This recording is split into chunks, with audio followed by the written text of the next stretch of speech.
Two overconfident cops thought my brand new Tesla was their ticket to an easy win, accusing me of stealing my own car. An abandoned warehouse, handcuffs, interrogation. They were convinced they had everything under control, but their plan started falling apart by the minute. You won't believe how quickly their world turned upside down. You know, there's a certain kind of pride you feel when you're driving something that makes people stop and stare. That's exactly how I felt about my brand new Tesla Model S Plaid. This car wasn't just any car, it was the car. Matte black wrap with these gold accents that caught the light like fire, wheels so sleek they could have been stolen from a Formula One track. It was a head-turner, the kind of ride you don't just see, you remember. But that night I wished it had been invisible. I was cruising down Fifth Avenue, windows up, music low, enjoying the hum of the electric motor. Honestly, I was just trying to get home after a long day at work. The kind of day where people forget you're a human being and treat you like a problem solver on autopilot. And just when I thought I was free, I saw the flashing red and blue lights in my rearview mirror. My first thought? Oh, come on, not tonight. My second? Stay calm. You've done nothing wrong. I pulled over to the side of the road, taking a deep breath as two officers stepped out of the patrol car. One was tall, built like a linebacker, with a permanent smirk plastered on his face. The other, shorter, stockier, and had that look like he thought the world owed him something. "Evening, ma'am," the taller one said, leaning into my window like he owned the place. "You know why we stopped you?" "No idea," I replied, keeping my voice as steady as I could. My hands were on the steering wheel, right where he could see them, because, let's be real, you don't take chances with these situations. "Well, your vehicle matches the description of a car reported stolen," he said, with a grin that felt way too pleased for what he'd just accused me of. "Stolen?" I blinked, caught between shock and disbelief. "This is my car. I have the registration and everything right here." The shorter officer, who'd been circling my Tesla like it was a prize on a game show, chimed in. "Nice ride. A little too nice, don't you think?" I shot him a look, trying to keep my cool. "I work hard for what I have. Now, if you'd like to check my papers..." But before I could finish, the tall one, Officer Smirk, snatched my registration and insurance from my hand. He flipped through them, nodding like he was humoring me. "Looks legit," he said, handing them to his partner. "But stolen cars can come with forged papers." "Forged?" I couldn't help it. I laughed. Not because it was funny, but because it was just so ridiculous. "You can run the VIN right now. You'll see it's registered to me." "Step out of the vehicle, ma'am," Smirk said, suddenly serious. "For what? I haven't done anything wrong," I protested, though I could feel my heart racing. "It's protocol," he said, motioning for me to move. "Out, now." I glanced around. The street was quiet, almost deserted, and the only light came from the flickering neon signs of a diner down the block. Reluctantly, I opened the door and stepped out. The shorter officer immediately stepped behind me, gripping my arms in a way that was way too rough. "Hey, what are you doing?" I snapped, trying to twist away. "This isn't necessary." "Just following procedure," the tall one said, but his smirk was back, like he enjoyed this way too much. "Procedure for what?" I demanded. "This is harassment." They ignored me, dragging me toward their patrol car, while the shorter officer barked something about searching my Tesla. My Tesla. The car I'd saved for, paid for, and cherished like a trophy. Watching them treat it like evidence in a crime scene made my blood boil. As I sat in the back of the police car, wrists cuffed and pride shattered, I tried to keep my head clear. This wasn't just a mistake. This was a setup. My car wasn't stolen, and they knew it. They were fishing, looking for something they could pin on me. The taller officer leaned into the driver's side window, his voice dripping with mock sympathy. "Tough break, ma'am. Maybe next time think twice before you steal something that stands out this much." I stared at him, my jaw tight. "You've got the wrong person," I said, my voice steady but cold. "You'll see." He chuckled and slammed the door.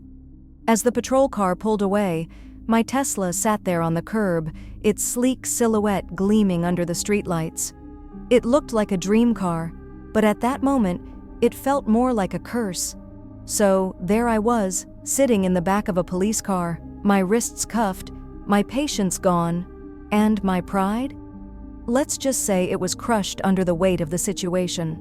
The officers, who I mentally nicknamed Smirk and Grunt, were having the time of their lives. They'd caught someone, and they were making sure I knew they were in charge. But this wasn't just about power, it was personal, and I knew it. The car pulled off the main road, taking a sharp turn onto a narrow, dimly lit street. My mind started racing. This wasn't the way to the precinct. I knew where the station was. It was on the other side of town. So where were they taking me?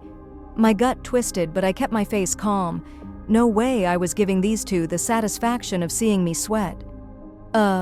Excuse me, I said, leaning forward as far as the cuffs would allow. Aren't we going the wrong way? Last I checked, the station was downtown. Smirk glanced back at me through the rearview mirror, his grin wide and smug. Oh, don't worry, ma'am. We're taking you somewhere nice and quiet where we can sort this all out. Sort this out? I repeated, my voice dripping with sarcasm. Right, because detouring to a random location is totally standard procedure. Grunt, sitting in the passenger seat, turned around with a smirk of his own. You ask a lot of questions for someone in handcuffs. Yeah, well, I have this thing about being illegally detained. Call it a quirk. The car stopped suddenly, jerking me forward. We'd pulled up to what looked like an abandoned warehouse, the kind you see in every bad action movie. The building was massive, with broken windows and graffiti covering the walls. It screamed, "Bad news." The two officers got out, leaving me alone for a second. My eyes darted around, looking for anything that could give me a clue about what was going on. No cameras, no witnesses, just me, the warehouse, and two guys who clearly had their own agenda. The car door swung open, and Smirk yanked me out with a little too much force.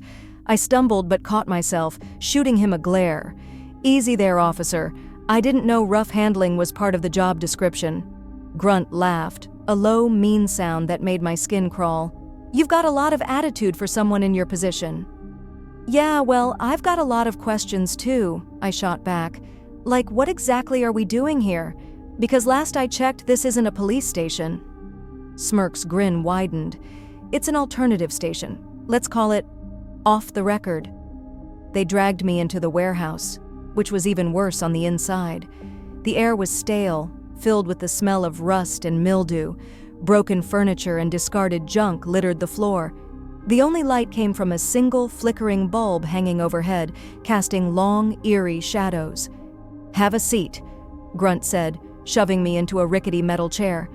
My cuffs clinked against the cold steel as they secured me in place. This is starting to feel like a bad movie, I said, trying to keep my voice steady. What's next? The dramatic monologue about how you're just misunderstood? Smirk leaned in close, his face inches from mine. You're real funny, you know that? But here's the thing, you don't seem to understand the position you're in. This isn't about right or wrong anymore. It's about us and you, and how this little misunderstanding can go away. For a price. I blinked, my brain racing to process his words. A price? You're seriously trying to extort me? Call it a donation, Grunt said from behind him.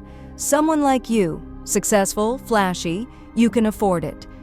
The audacity of it all hit me like a slap.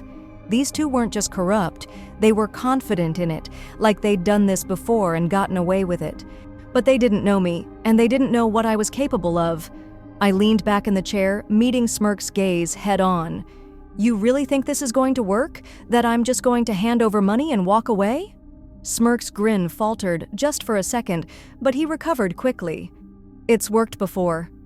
Yeah, well, I'm not like your other targets, I said, my voice steady despite the storm of emotions brewing inside me. And that's when it hit me.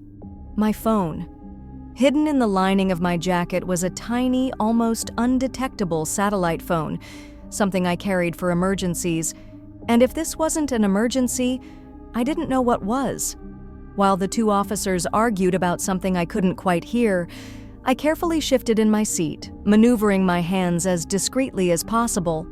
My fingers found the edge of the jacket's lining, and with a bit of effort, I managed to pull the phone free. I dialed the only number I could, my sister, Lila. The call connected, and I whispered, keeping my voice low. "Lila, it's me. I'm in trouble. Tell Garrett I'm at a warehouse on East Ridge, and hurry." I ended the call just as Grunt turned around. "What are you mumbling about?" "Just wondering how long it's going to take for you two to realize how badly you've messed up," I said, flashing a smile that I hoped looked more confident than I felt. The two exchanged a glance, but before they could say anything, the sound of an approaching car echoed through the empty warehouse. Smirk's grin faltered, and for the first time, I saw uncertainty in his eyes. This wasn't over. Not by a long shot. The sound of tires crunching on gravel echoed through the warehouse like a warning bell. Both officers froze, their cocky confidence slipping for the first time. Smirk exchanged a glance with Grunt, his smug grin faltering. Whatever was happening outside, it wasn't part of their plan. "Expecting company?" I asked, leaning back in the chair as much as the cuffs allowed. "Or did I RSVP for this little party and forget?"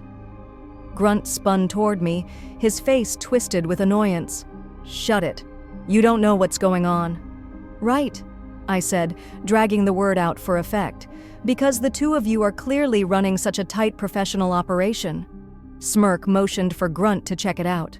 Grunt nodded and stomped off toward the door, his hand resting on the baton at his side. Meanwhile, Smirk stayed behind, his attention flicking between me and the approaching vehicle. For a guy who'd been so full of himself minutes ago, he looked pretty rattled. The car came to a stop just outside the warehouse, its headlights cutting through the dusty air. I couldn't see who was inside, but I could feel the shift in energy. This wasn't just some random passerby, it was someone who knew exactly what they were walking into. Grunt opened the door, his voice sharp. "Hey, this is a private." He didn't finish. A commanding voice boomed from outside, cutting him off. "Officer Carter, I suggest you step back. Now." My heart skipped a beat. That voice, it was Garrett, my family's longtime lawyer and a man who didn't play games. If he was here, things were about to get real interesting. Smirk stiffened, his face darkening as Garrett walked in, flanked by two more people in suits. These weren't your average 9-to-5ers. These were professionals, the kind of people who could make or break careers with a single phone call. Garrett's sharp gaze landed on me first, and his expression hardened. "Miss Jameson," he said, his tone steady but cold. "Are you all right?" "Well, I've had better nights," I replied, giving him a wry smile. "But I'm managing." Garrett's focus shifted to Smirk, who was trying and failing to maintain his composure. "Officers," Garrett said, his voice like steel, "do you have any idea who you've just detained?" Smirk cleared his throat, his confidence cracking. "Sir, this is a simple misunderstanding. The vehicle—" "Spare me," Garrett interrupted, holding up a hand. "We've already run the VIN. The car belongs to Miss Jameson, as does every document you illegally confiscated. Care to explain why you brought her here instead of to the station?" Grunt reappeared, his face pale. "It's not what it looks like," he stammered. "We thought—" "No," Garrett snapped, his voice cutting like a knife. "You didn't think. You acted. And now you're going to face the consequences." The two officers exchanged panicked glances, their bravado completely gone. Smirk opened his mouth to speak, but Garrett wasn't done. He turned to one of the people in suits, a woman with a no-nonsense demeanor. "Did you get the recordings?" Garrett asked. The woman nodded, holding up a tablet. "Every word. The warehouse has security cameras, multiple angles, audio, everything." My jaw nearly dropped.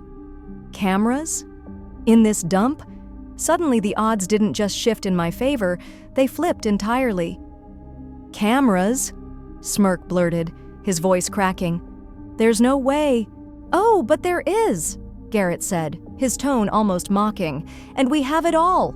From the moment you pulled her over under false pretenses to your little attempt at extortion. Care to keep digging that hole?" Smirk's face turned red, his mouth opening and closing like a fish out of water. Grunt looked like he wanted to disappear. Garrett stepped closer, his presence looming. "Here's how this is going to go. You're going to release Miss Jameson immediately, and then you're going to prepare for a very public, very humiliating investigation. Or," he paused, letting the weight of his words sink in, "you can try your luck and see how far that gets you." Without another word, Smirk fumbled with the keys, unlocking my cuffs with trembling hands. I stood up, rubbing my wrists, and gave him a look that could cut glass. "You know," I said, my voice calm but loaded with meaning, "next time you want to harass someone, maybe pick someone who doesn't know how to fight back." Garrett motioned for me to follow him, and we walked out of the warehouse together. The cool night air hit me like a breath of fresh freedom. As we reached his car, he turned to me. "You handled that well," he said, his tone softening. I shrugged. "Well enough. But this isn't over, is it?" Garrett's lips curled into a small smile. "Not by a long shot." And as I climbed into the car, I couldn't help but think that this was only the beginning of a much bigger fight, one I intended to win. How would you have handled this situation if you were in her shoes? What do you think about how it all unfolded? Share your thoughts in the comments. Have you or someone you know ever faced anything like this? Don't forget to like the story if it resonated with you and share it to spread awareness. This story is meant to shed light on important issues and spark conversations that lead to positive change. Your voice matters, and together we can make the world a better place.